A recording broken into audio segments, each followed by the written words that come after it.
breaking down the Vikings from the perspective of a former NFL General Manager of the Year. It's Jeff Diamond's Purple Report, presented by your select Minnesota Buick GMC dealers. Welcome to Jeff Diamond's Purple Report, brought to you every Monday during the Vikings season by your select Minnesota Buick GMC dealers on 1500 ESPN and available 24/7 on YouTube via links from the 1500 ESPN and Score North websites. I'm Jeff Diamond, former Vikings GM, former Tennessee Titans president, with our great producer, AJ Fredrickson, does a fantastic job pulling the show together. And AJ, it's a difficult day in Viking land. Despite having beaten the hated rival, the Green Bay Packers, in Lambeau Field 24-10.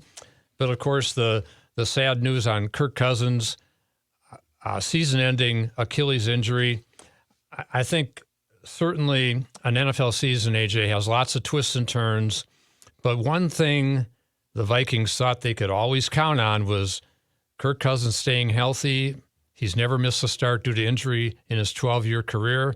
And it just seemed very bizarre and kind of a cruel twist of fate that after all the hard hits that Cousins has taken over the years and this year, including 2 roughing the passer penalties on Sunday against the Packers, and yet the injury that knocks him out for the season is a non-contact injury caused by getting his cleat stuck in a grass field. Everybody talks about artificial turf. This was grass.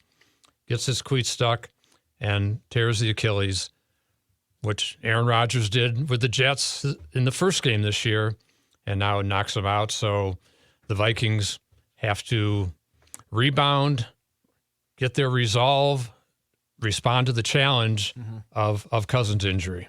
Yeah, it's like you said, it's a weird day because I'm incredibly happy that they have now climbed all the way back to being a 500 football team.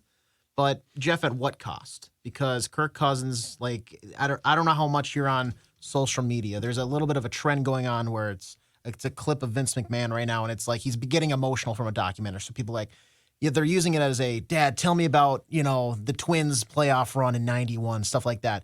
I saw one today that was, Dad, tell me about Kirktober 2023, and it's him wiping away tears, and it's just,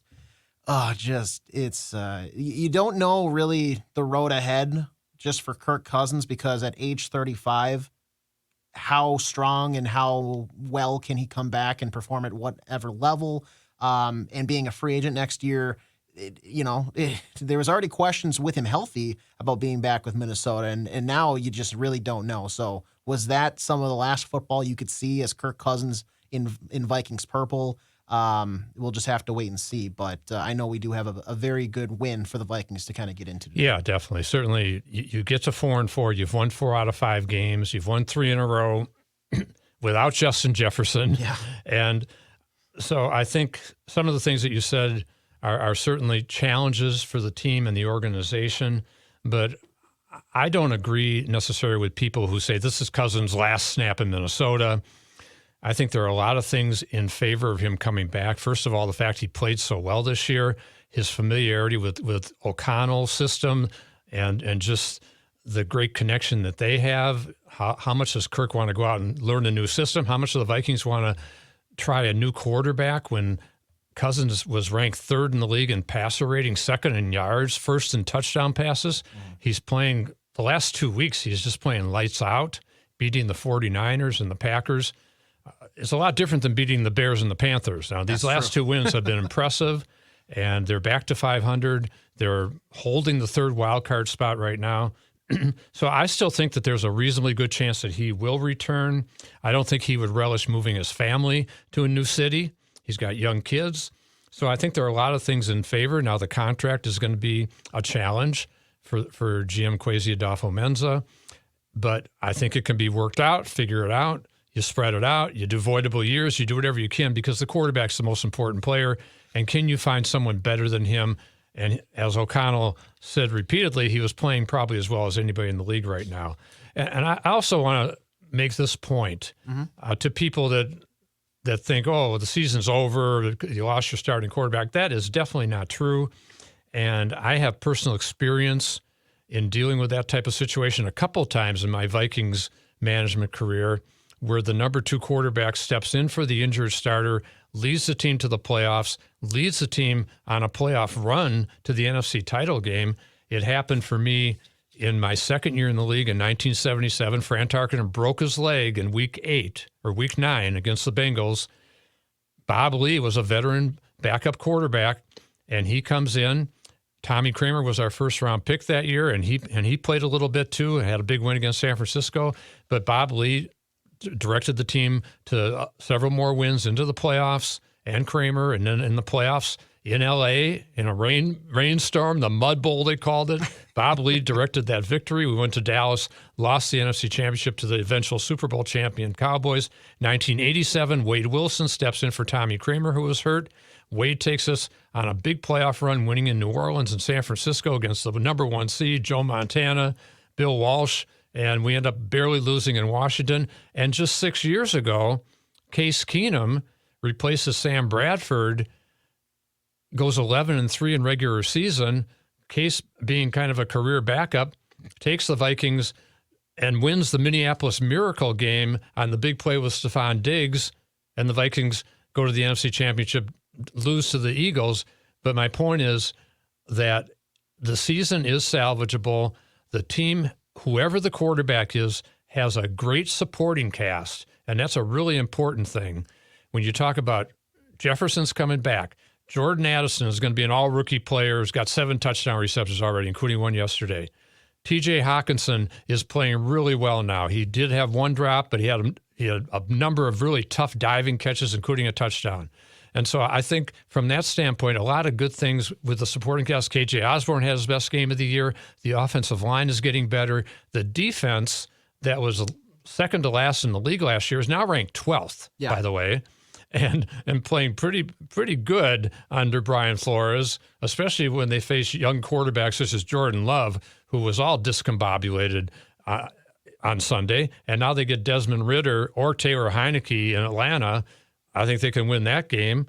And so, not that it's going to be easy. The Falcons are a good team, but with a lot of talent. So I think that you look at the supporting cast, you look at who's there. It's a big challenge, a big test for Kevin O'Connell in his second year as a coach. But whether it's Jaron Hall, who looked okay, had the fumble on the strip sack, but rebounded with a big completion to T.J. Hawkinson, we're going to see in the highlights shortly. Or if I think it's more likely Nick Mullins. Hall will start in Atlanta, I'm sure, and then Mullins can come off IR next week against the Saints if he's healthy with his back injury. I think he's the guy that will get the start unless Jaron Hall lights it up in Atlanta. But Nick Mullins has 17 career starts in San Francisco and Cleveland, and the Vikings can go into the trade market. Now, the trade deadline is less than 24 hours away as we talk on Monday night. Mm-hmm. That's very difficult. But there are some good possible targets in the trade market. A guy like Andy Dalton has played a lot of football. A guy like Ryan Tannehill looks like he's been now supplanted by Will Levis in Tennessee. Or the Vikings could go to the free agent market. Colt McCoy was here for a visit earlier this year. There's guys like Carson Wentz, Matt Ryan, Nick Foles. So there are a lot of possibilities, and I'm sure that Kwesi is checking everything out, all the options. They're going to probably bring in somebody as another alternative. I don't think Sean Mannion, who's on the practice squad, is the best option. We've seen enough of him in the past couple of years that he's not the answer. But I think between Jaron Hall and Nick Mullins, I think they can hold down the fort and maybe bring in a veteran guy as some backup help and to potentially step in if needed. So, but meanwhile, let's talk about the Packer game. And let's start out with early in the game, the Vikings moving the ball, and they get their first rushing touchdown of the season. And one thing I'm going to say about the running game, that's got to improve with only, 62 yards against the Packers on 31 carries. It's got to improve. I think Cam Akers should be the starter. And on this particular play, he scores the first rushing touchdown of the season for the team. Second and goal. It's Akers to the goal line. He's in. Touchdown. First rushing TD of the season for Minnesota. So the Vikings take the 7-0 lead. The defense playing well against Jordan Love, who, as I said, is confused by Flores' defense and the blitzing. And here's a sack by DJ Wanham, who now has 4 in the season, had 2 in Sunday's game, is playing very well with Marcus Davenport out of the lineup. DJ, a potential free agent next year, too. He's on a good salary drive. Is off. They're thinking as opposed to just reacting. 2nd and 5. Love taken down. Back at the 20-yard line, DJ Wanham. So the Vikings get through the first half. There was a bad special teams play late in the first half where Jay Ward jumps offside on a field goal attempt that hits the upright. And it's the second time he's jumped offside this year. They got to get with that young draft choice, rookie safety, and teach him how to line up on a field goal block, because that cost the Vikings 3 points. So it's 10-3 at halftime. The Vikings come out in the third quarter and have a very good drive. Down the field they go, and ultimately ends in a touchdown pass from Kirk Cousins to T.J. Hockenson. Cousins looking end zone. Throws. Touchdown. T.J. Hockenson. That was one of those good diving catches by T.J. and set up a nice little sequence for the Vikings, which was followed quickly by this big interception by Josh Metellus. We're going to hear from Josh a little later.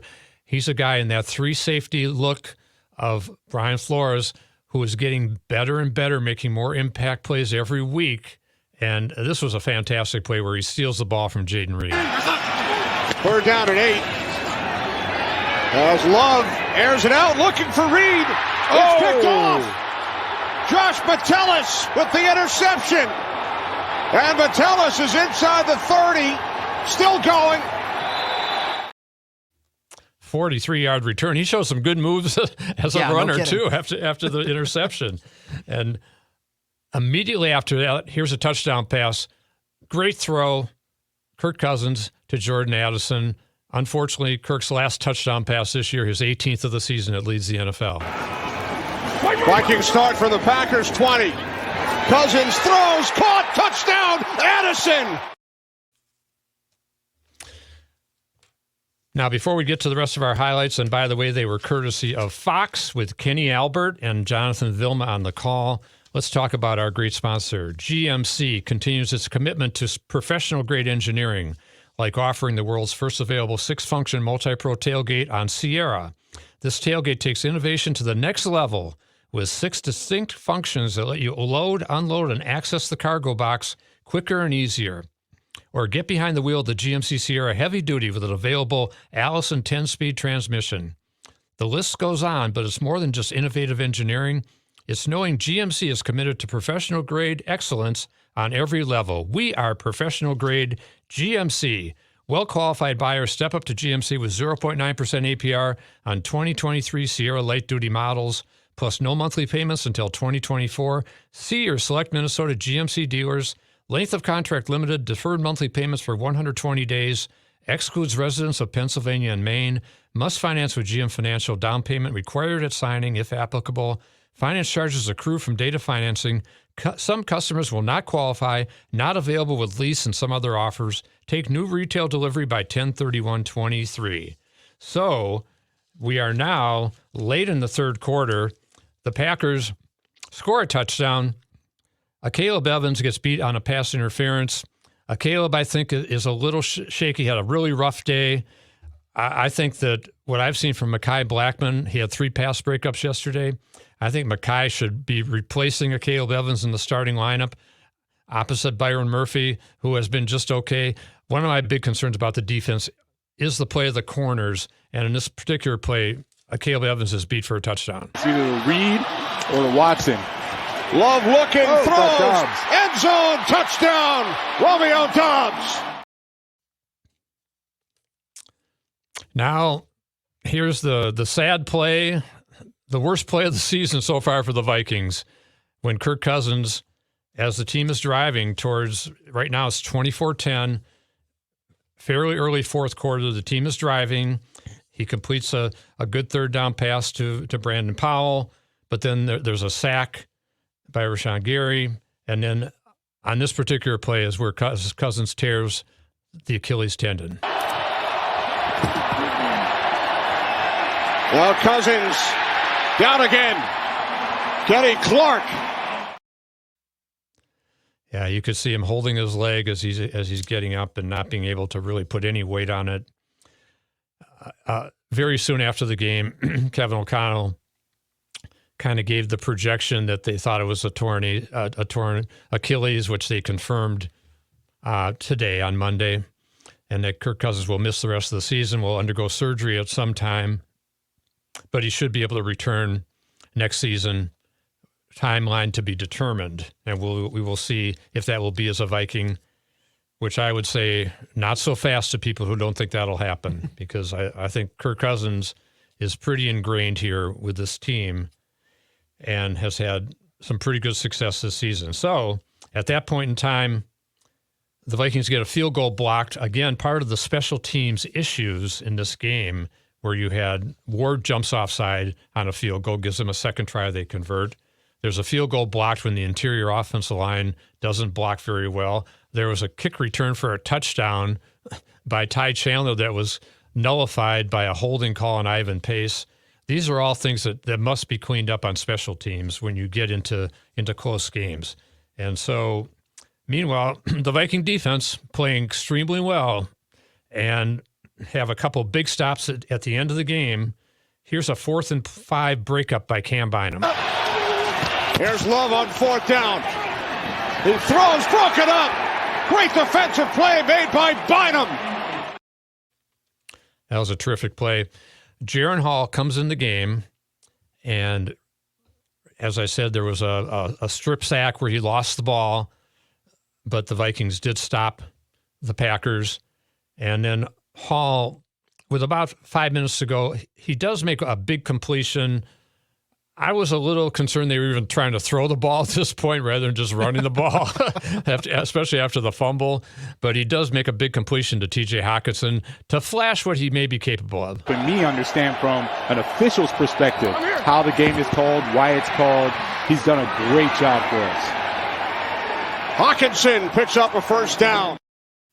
And Jeff, is there a world in where, similar to almost what Brock Purdy, forget about Brock Purdy the past 3 games for the Niners, because that has not been great, but similar to where Brock Purdy came in, a guy that maybe a lot of people didn't expect to have the type of impact he did, and just kind of taking over the ship and being set up for success like Jaron Hall is there a world where Jaron Hall comes in and maybe doesn't meet the levels that Kirk Cousins was? Because it'd be very, very tough for a guy just so green out of college to do that. But do enough to where this team can find success moving forward? Yeah, I think there is. And I think we've seen that historically in a lot of situations. As I said, I'm just not sure that they won't have more confidence in Nick Mullins because he started 17 games in his career. But I think the advantage for Jaron Hall, he gets the first crack this Sunday in Atlanta. And if he wins on the road in a hostile environment and plays well, and as we've been talking, with the great supporting cast that he's got, and if he has the protection, and he's got more mobility than Kirk even. So the tougher thing is when teams throw blitzes at him and how he's going to respond to that. But I think we even saw on that one play, he took a look around, he had composure, and players like Garrett Bradbury said that he was composed in the huddle. That impressed the coaches and the players. So he's going to have a shot. If he plays well, I don't think they're going to make a change immediately if he wins this game in Atlanta. So we shall see, and it will be interesting. There'll be a lot of people tuned in on Sunday to watch Jaron Hall, the 5th-round pick, have his chance to lead the team. And as you said, maybe he's the next Brock Purdy. Sam Howell's a 5th-round pick from last year who's starting in Washington.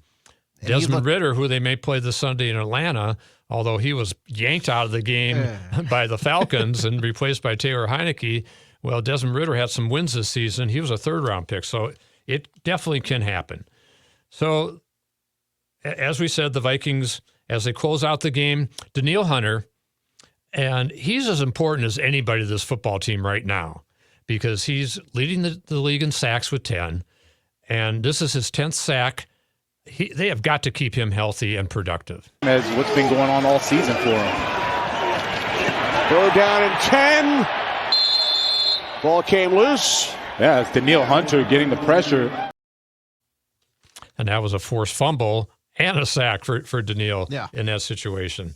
So, as I said, you talk about the defense and what they're doing. I think that's kind of the hidden treasure for this team right now. When you talk about a team that was 31st on defense last year, Brian Flores has them ranked 12th in the league. That's a big, big jump. I think the corners are still shaky. I'm still concerned about them, but if Davenport can come back, I'm just not sure they can keep him healthy. And it's one of the things at the trade deadline on Tuesday, I'd sure like to see them add maybe some help to the pass rush. There's some decent pass rushers out there that can help in a rotation. Maybe add a veteran corner. There's a guy like Marcus Peters at the Raiders. Maybe he would be available, a veteran guy. I think they need help at corner. So it may not be so much what people expect. Oh, we're going to go trade for a quarterback.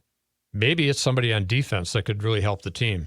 So we'll see how it shakes out. Let's hear from Kevin O'Connell talking about today after the news was official on Kirk Cousins. But we did learn that Kirk suffered an Achilles tendon tear yesterday up at Lambeau Field. We're in the process of determining kind of the next steps and timeline, what's in the best interest for Kirk and allowing that process to play out so we can make sure he gets the best possible medical care that he can. Me personally, our whole team, our whole organization, we're all, hurting this morning for Kirk, just knowing just how much he's invested into this team and from a standpoint of his leadership and what he's, meant to every single guy in that locker room and really what he's meant to me since my arrival here, last year. And we're going to miss him. There's no doubt about it. We're going to miss him. But my expectations are, and I've, in my dialogue briefly with Kirk, since yesterday, he has every intent of still being a major part of our leadership, a part of the quarterback room, a part of our offense, part of our plans each week schematically, like he's been right there every step of the way. And quite honestly, I don't expect anything less from Kirk being the man and the leader that he is. Regardless of the circumstances, as tough of a break with the momentum we have as a team right now, we have to move forward. Nobody feels sorry for anybody in this league, and we know that. I know that, and I know for one thing, I owe it to every player and coach and really every person in this building. They're going to get my best every single day, and we're going to move forward in the same kind of attack mode we are, going out and trying to get a win each and every week, and continue to position ourselves to continue the pursuit of playing more games at the end of this season and getting the opportunity to compete until there are no opportunities. And let's hear from T.J. Hawkinson. Had a really good day, 6 catches, 88 yards, 1 touchdown, several diving catches, as I said. A huge part of our offense, just praying for him. We'll see. We don't know what's going to happen, but, we're just excited to be 2-0 in the division. It's huge for us, huge for this team, and we got to just keep rolling.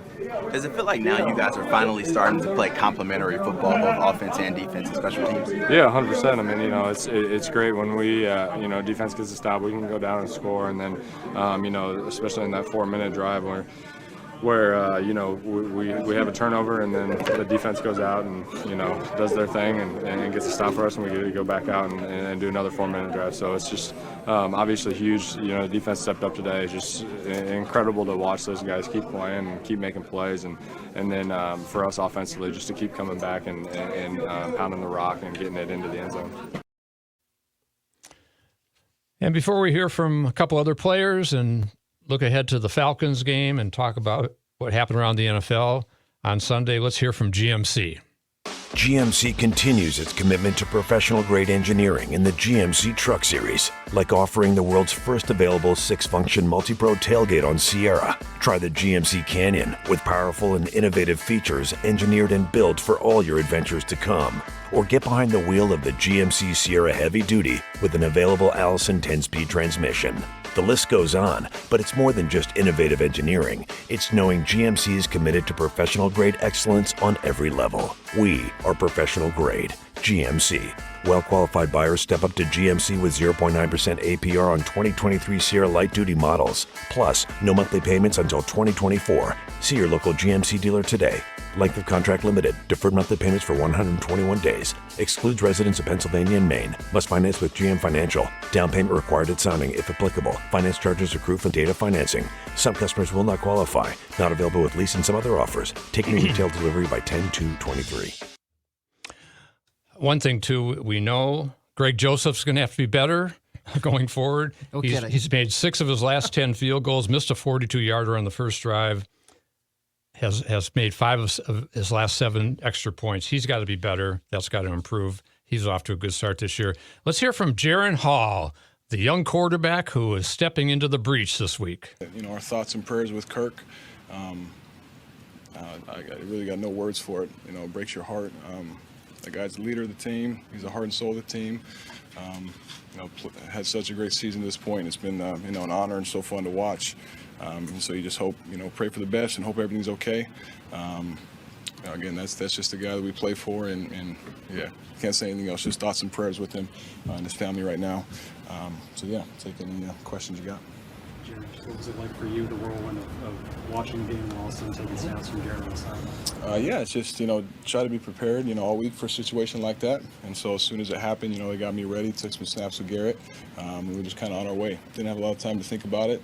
Just kind of let the preparation and time before that kick in and just try to soak it all in one play at a time. Going to be very interesting to see how Jaren Hall plays in Atlanta this coming Sunday. Josh Metellus made the big interception in the game, been playing really well this season, especially the last several weeks, in that 3-safety look of Brian Flores. And let's hear him talk, speaking for the defense. Me speaking defensively, we got a good thing going, and, we just got to step it up even more in a situation like this. And, I think we still have full faith in our team and, what we can accomplish this season. So as we look around the NFL, some more big upsets happened again on Sunday. Kansas City surprisingly beaten 24-9 by the Broncos in Denver. Patrick Mahomes throws 2 interceptions, loses a fumble. Not necessarily that surprising, but the Bengals are surging and they're 4-3. They were my AFC Super Bowl pick. So I'm happy to see them coming on. Joe Burrow had a fantastic day in San Francisco. Dealt the 49ers their 3rd straight loss. Burrow, 28 of 32 for 283, 3 touchdowns. Brock Purdy followed up his shaky Viking game with 2 more interceptions. 49ers are now 5-3 after a 5-0 start, half game behind the Seahawks in the NFC West. The Eagles beat Washington. They have a big game coming up this Sunday against Dallas, who drilled the Rams. There's some other big games coming up on Sunday. Miami against Kansas City and over in Germany. And Buffalo's at Cincinnati in their rivalry, Seattle at Baltimore. So a lot of big games coming up this coming week, and especially the Vikings at the Atlanta Falcons. 2 4-4 teams. Falcons holding first place in the NFC South on the basis of their division record over New Orleans, and the Vikings will see the Saints the following week. You look at Atlanta. They have quarterback questions. They also lost their best defensive lineman, Grady Jarrett, with a torn ACL. In the loss in Tennessee on Sunday. So the Falcons have some issues they're dealing with too. Who's going to start a quarterback will be Desmond Ridder, who's been up and down this season, and he was definitely down in Tennessee, and he was yanked out of the game by Arthur Smith, the coach, and Taylor Heineke came in, who the Vikings beat in Washington last year. But they've got some talent on that team. Kyle Pitts, a very high draft pick at tight end. Jonnu Smith, another tight end, very good player. They've got a good offensive line. Bijan Robinson, first-round pick, running back, very good player. Drake London, a former first-rounder. So the Vikings will have a lot of challenges going on in Atlanta.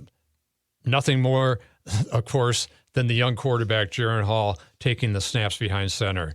And we will be back next Monday to break it down, Vikings versus Falcons, And this has been Jeff Diamond's Purple Report, brought to you every Monday during the Viking season by your select Minnesota Buick GMC dealers on 1500 ESPN, available 24/7 on YouTube via links from the 1500 ESPN and Score North websites.